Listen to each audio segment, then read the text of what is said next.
À l'heure où certains se demandent si le confinement n'est pas un sacrifice trop grand pour la mort de quelques anciens. À l'heure où d'autres doutent encore qu'un système public de santé soit le meilleur rempart contre l'inégalité. À l'heure où certains constatent enfin, et pour la première fois de leur vie, que les petites mains de leur quotidien, infirmières, caissières, éboueurs, enseignants, agents de la fonction publique, petits commerçants et bien d'autres, ont une telle importance dans leur simple survie. À l'heure, enfin, où la défaillance continue d'un modèle de gestion technocratique nous obligerait à poser la question sans appel, qui mérite de vivre ou pas ? Le sacrifice de nos vies était-il un sacrifice trop grand pour un juif, un communiste ou un simple combattant de l'ombre ? La solidarité entre les hommes et les femmes est et ne demeure-t-elle pas le vrai sens du combat pour la démocratie ?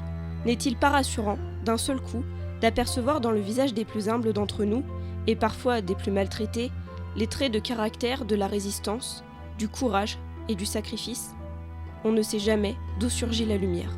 Enfin, il est temps, au nom de la parole des résistants et des déportés, de toute origine et de toute conviction, de rappeler fermement cette évidence.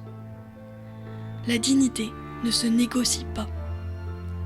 Que ce soit pour des raisons de logique économique, pour des questions de rationalité gestionnaire, pour des raisons de fatalisme face à l'ordre politique du monde qui se dessine, cela ne se négocie pas. Que ce soit pour des idéologies malsaines, pour des erreurs d'appréciation du sens du collectif, ou pour une vision erronée de l'avenir, cela ne se négocie pas. La voix des déportés et des résistants, par ses représentants associatifs, rend ici hommage à ceux qui luttent encore et toujours au quotidien pour quelque chose de plus grand qu'eux, à ceux dont le sacrifice, encore obscur, a été utile à la survie de tous. Nous sommes honorés de les associer avec fierté à cette commémoration.